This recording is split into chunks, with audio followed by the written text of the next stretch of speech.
Hello guys, welcome to the deserving India. आज हम बात करेंगे बहुत ही ज़्यादा इंपॉर्टेंट टॉपिक के बारे में। आप सभी ने ही आई होप सुना होगा, पनामा कैनाल का जो क्राइसिस चल रहा है। ठीक है, तो बात करेंगे पनामा नहर के बारे में कि ये पनामा नहर है क्या?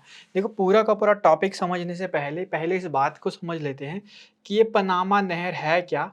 और ये ट्रेड के लिए क्यों इम्पोर्टेंट है, व्यापार के लिए क्यों इसकी महत्वता है? देखो, सबसे पहले जो पनामा जो नहर है उसको समझने से पहले यहाँ पर देखा जाए कि पनामा जो नहर है वो है कहाँ जैसे। तो देखो, ये पूरे के पूरे वर्ल्ड का मैप है जहाँ पर इंडिया आपको देखने को मिलेगा यहाँ पे। ठीक है, ये अफ्रीका है, ऑस्ट्रेलिया है, एशिया है, यूरोप है। ठीक है, यहाँ से आप किसकी तरफ जाओगे? आप जाओगे वेस्ट की तरफ से, वेस्टर्न कंट्रीज़ की तरफ जाओगे तो आपको यहाँ पर देखने को मिलेगा उत्तरी अमेरिका, और यहाँ पे देखने को आपको मिलेगा दक्षिणी अमेरिका। नॉर्थ अमेरिका और साउथ अमेरिका। उत्तरी अमेरिका और दक्षिणी अमेरिका के बीच में एक छोटा-सा यहाँ पर क्या है, एक चैनल है, वाटर चैनल है, ठीक है? एक छोटी-सी नहर है। देखो, ये नहर पहले नहीं थी, ये पूरा का पूरा जो ये जो कॉन्टिनेंट थे ना आपस में पूरा पूरा जुड़ा हुआ था, मतलब उत्तरी अमेरिका और दक्षिणी अमेरिका आपस में जुड़ा हुआ था। तो लोगों को ट्रेड करने के लिए जो आपके पास ईस्टर्न कंट्री जो थी या एशियन कंट्री जो थी, यहाँ से अगर ट्रेड किया जाए, तो दिक्कत क्या आती थी कि यहाँ पे ना ये देखो, ये तो आपके पास डीजाबुटू से होते हुए यहाँ पे आ जाते थे। बट ये अमेरिका में ना आने के लिए अगर मान लो यहाँ पर अगर ट्रेड करना है तब तो कोई इश्यू नहीं है। बट अगर मान लो किसी को इस तरफ ट्रेड करना है तो बहुत घूम के जाना पड़ता था। मतलब ये रूट फ़ॉलो करना पड़ता था, ये सारा का सारा रूट फ़ॉलो करना पड़ता था, देन फिर यहाँ पर आना पड़ता था। और एक और इश्यू था, यहाँ था अमेरिका को सबसे बड़ा कंसर्न था अमेरिका का। देखो, अमेरिका ने कोई चीज़ यहाँ से लेकर यहाँ तक पहुँचानी है, तो इसको ऐसे करके यहाँ से पूरा का पूरा चक्कर लगा के ट्रैवल करना पड़ता था। तो बस इसी का ही कंसर्न को देखते हुए अमेरिका ने क्या किया, एक बहुत ही एक टाइम का फ़ायदा उठाया, ठीक है? टाइम का फ़ायदा क्यों उठाया, आगे बात करेंगे। और इसने यहाँ पर क्या कर दी, एक चैनल क्रिएट कर दी, एक नहर क्रिएट कर दी। मतलब इन दोनों आपस में क्या कर दी, समुद्रों के बीच में जो जगह थी आपस में काट कर क्या बना दी, नहर यहाँ पर बना दी। और जब ये नहर बनाई तो इस साइड आपको क्या देखने को मिलेगा, प्रशांत महासागर, और यहाँ पर आपको क्या देखने को मिलेगा, अटलांटिक महासागर।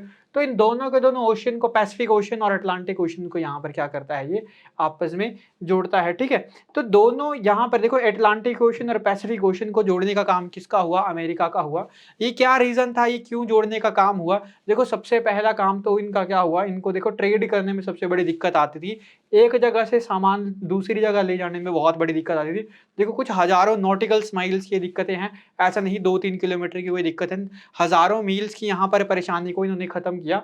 और ये खत्म करने के पीछे अमेरिका का क्या रीज़न था, देखो क्या उनका माइंडसेट माइंडसेट था, बात करेंगे। बट फिलहाल हम यहाँ पर क्या समझते हैं कि ये जो अमेरिका के द्वारा जो बनाई गई पनामा नहर जो बनाई गई, वो क्यों बनाई गई? इनके ट्रेड के डिस्टेंस को क्या करने के लिए, कम करने के लिए। और अभी न्यूज़ में क्यों है, अभी न्यूज़ में क्या है कि अभी अमेरिका के डोनाल्ड ट्रम्प जी जो अभी जो प्रेज़िडेंट बनेंगे, वो क्या चाहते हैं कि इस पनामा कैनाल को जो अमेरिका के द्वारा बनाई गई है और जो अब पनामा को दे दी गई है, फिर से क्या कर दी जाए, अमेरिका को वापस लौटा दी जाए।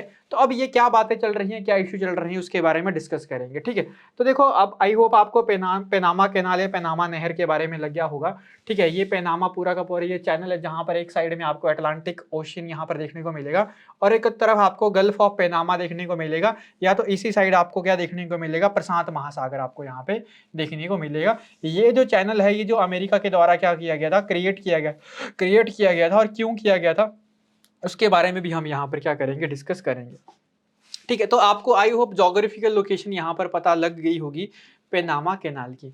अब पनामा कैनाल चर्चे पे क्यों है, देखो, पनामा कैनाल चर्चे पे इसीलिए है कि ये नहर अमेरिका की नवनिर्वाचित राष्ट्रपति डोनाल्ड ट्रंप द्वारा इसके नियंत्रण और प्रबंधन के बारे में की गई टिप्पणियों के कारण में क्या है, चर्चा में है। मतलब अभी नवनिर्मित जो हमारे पास जो राष्ट्रपति जो बन रहे हैं अमेरिका के, अभी बनेंगे, तो उनके द्वारा की गई टिप्पणियों के बारे में ही क्या है, इस चीज़ों में देखने को मिल रहा है। और ये सारी की सारी जो हमारे पास पनामा नहर है, ये मुख्य चर्चा पे बनी हुई है, ठीक है? और मुख्य घटनाक्रमों में क्या शामिल है, उन्होंने क्या कहा कि नवनिर्वाचित राष्ट्रपति ने पनामा नहर के संयुक्त राज्य अमेरिका के लिए पुनः प्राप्ति के इरादे व्यक्त किए हैं।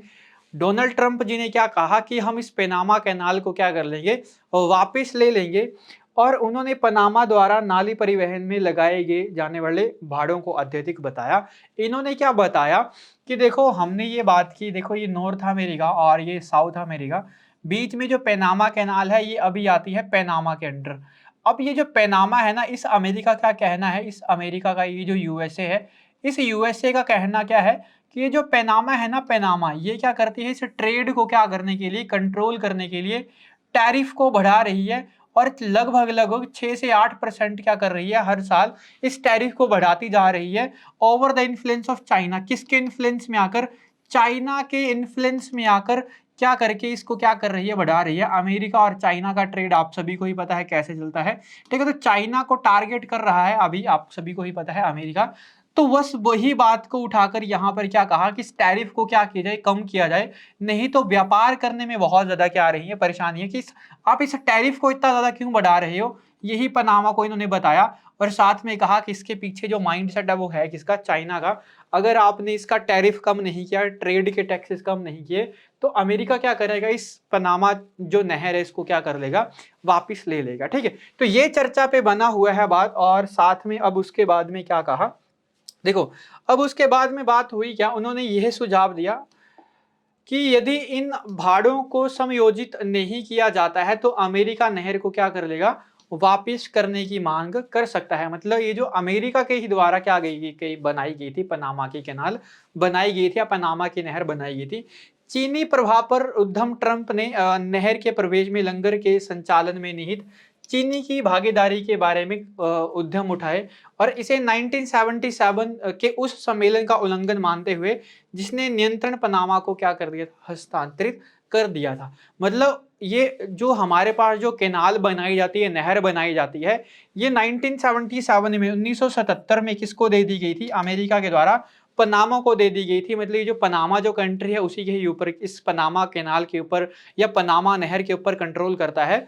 बट अब ये जो नियंत्रण है, ठीक है, अब वापिस क्या बोल रहा है कि अमेरिका में इस 1977 के इस सम्मेलन को क्या करने के लिए, उल्लंघन करने के लिए तैयार हूं और ये नहर क्या कर दी जाए, मेरे को वापस दे दी जाए, ठीक है। अब उसके बाद क्या कहा कि उन्होंने इस बात पर जोर दिया कि चीनी संचालन के अधीन ये नहीं होना चाहिए। मैंने आपको क्या बताया कि पनामा का जो एक चाइना के साथ थोड़ा सा क्या है कि एक अच्छा ही रिलेशन है। बेल्ट एंड रोड इनिशिएटिव जो है वो भी चाइना के साथ ये करते हैं, ठीक है, पनामा। तो इसीलिए अमेरिका ने क्या कहा कि इस पूरे के पूरे माइंड सेट के जो पूरा का पूरा जो प्लान है उसके पीछे है कौन, चाइना। तो इसको क्या किया जाए, इस अब पनामा कैनाल के टैरिफ्स को कम कर दो, ठीक है, चाइना के इन्फ्लुएंस में आकर ये टैरिफ्स मत बढ़ाओ, नहीं तो हम क्या कर लेंगे, इस पनामा कैनाल को वापिस ले लेंगे, जो अमेरिका में 1977 के द्वारा, मतलब ये अमेरिका ने 1977 में किसको दे दी गई थी, पनामा को ये दे दी गई थी। अब देखो पनामा की प्रतिक्रिया में, मतलब पनामा के जो राष्ट्रपति हैं इन्होंने क्या कहा कि देखो पनामा के जो प्रतिक्रिया पे, पनामा के राष्ट्रपति जिनका नाम है जोस राउल मुलिनो, ठीक है, क्या है पनामा के राष्ट्रपति का नाम, जोस राउल मुलिनो। इन्होंने ट्रंप की घोषणाओं को दृढ़ता से क्या कर दी, खारिज करते हुए कहा कि पनामा नहर की संप्रभुता एक अविभाज्य हिस्सा है, कि संप्रभुता जो है इसके ऊपर, मतलब जो पनामा जो कैनाल है इसके ऊपर जो टोटली जो सारा का सारा जो एग्रीमेंट है या पूरी की पूरी जो बातें हैं कि पनामा कैनाल के ऊपर या पनामा नहर के ऊपर किसका अधिकार है, तो इन्होंने क्या कहा कि एक पूरी की पूरी संप्रभुता रखता है आपके पास क्या, पनामा, और हम इसको वापस नहीं करेंगे, या मतलब ये ऐसा नहीं है कि ये संधि आपस में टूट जाए। तो उन्होंने जोर देकर कहा कि नहर के माल का निर्धारण अनुरोध की शर्तों और संरक्षण और आधुनिकरण की आवश्यकता के अधिकार पर ही किया जा रहा है। मतलब ये टैरिफ्स जो बढ़ाए जा रहे हैं वो ट्रेड को देखकर ही बढ़ाए जा रहे हैं। कुछ यहाँ पर ट्रेड की जरूरत है क्योंकि पनामा की इकोनॉमी भी अभी यहाँ पर शैटर्ड है, इसीलिए हम क्या कर रहे हैं, इस सारे के सारे जो भी यहाँ पर पनामा कैनाल में जो आपको टैरिफ जो बढ़ते हुए देखने को मिल रहे हैं, हम इसी को ही ओवरकम करने के लिए, मतलब पनामा के इकोनॉमी को जो ये रिसेंटमेंट देखने को मिल रही है उसी को ही कम करने के लिए हम क्या कर रहे हैं, बातें ये कर रहे हैं। तो ये जो मुलिनो है जो राष्ट्रपति हैं, उन्होंने कहा कि पनामा जो नहर है वो उन्हीं की है और उन्हीं की ही रहेगी। तो पनामा नहर जो 1977 में अध्यक्ष था जिमी कार्टर, ठीक है, किसके द्वारा अध्यक्षता की गई थी 1977 में, जिमी कार्टर और उमर टोरीज द्वारा किए गए एक समझौता, मतलब एक समझौता था जिसमें 1977 में 1977 में ये जो कैनाल थी, ये जो नहर थी किसको चली गई थी, पनामा को चली गई थी।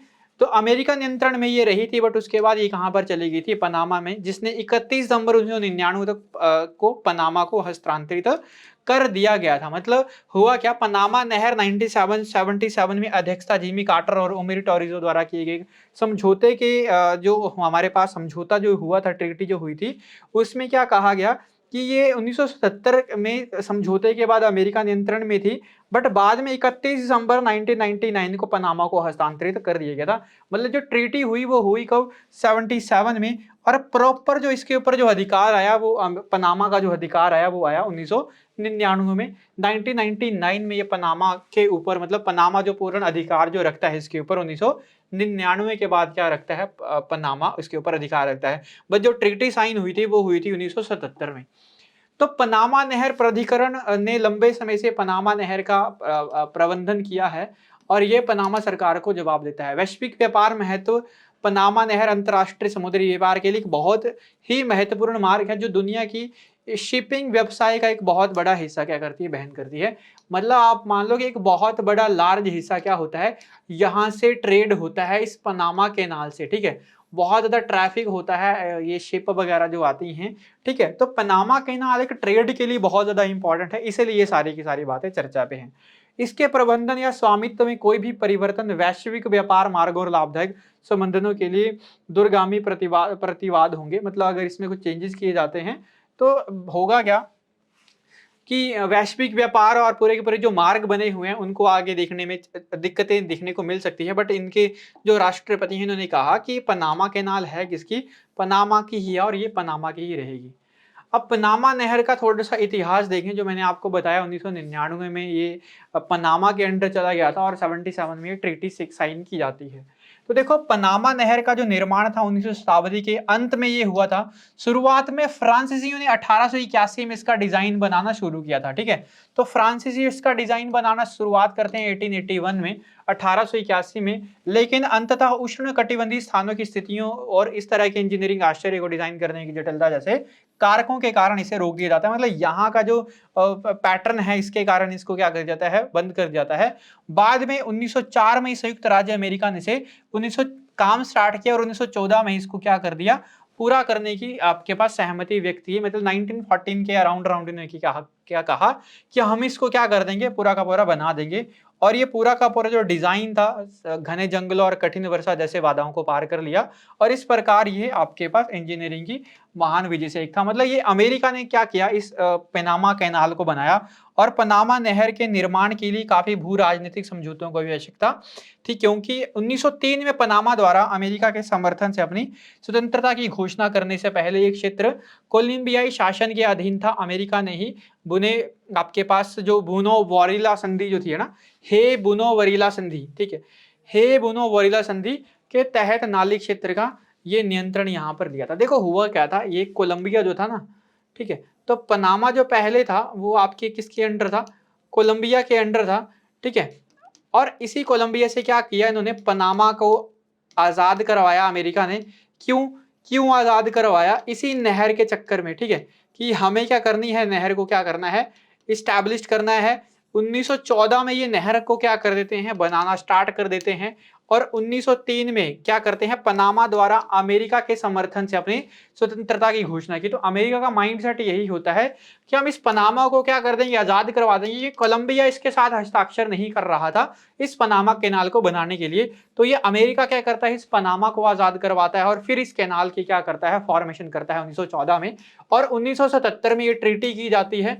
और साथ साथ में याद रख लेना 1999 में ये पूरी की पूरी कैनाल या पूरी की पूरी जो नहर है वो किसके अंडर चली गई थी, अमेरिका के अंडर चली गई थी। और इस ट्रीटी का नाम क्या था, हे बोनो बोरियल संधि, ठीक है। संधि का नाम याद रख लेना, संधि नाम इंपॉर्टेंट है, हे बोनो बोरियल संधि इसका क्या होता है, नाम होता है। जो ब्रिटिशर्स या सॉरी आपके पास जो अमेरिकन अपनी अपने लिए क्या करते हैं, इस कैनाल की फॉर्मेशन करते हैं, और जो अभी आपके पास एक बहुत बड़ा मार्केट वैल्यू भी रखता है, एक ट्रेड करने के लिए, कि व्यापार करने के लिए एक बहुत बड़ा चैनल है, ठीक है। वर्ल्ड की सबसे बिजिएस्ट कैनाल ये मानी जाती है ट्रेड के लिए, व्यापार के लिए। तो आई होप आपको आज का सेशन समझ आया होगा, वीडियो अच्छी लगी होगी।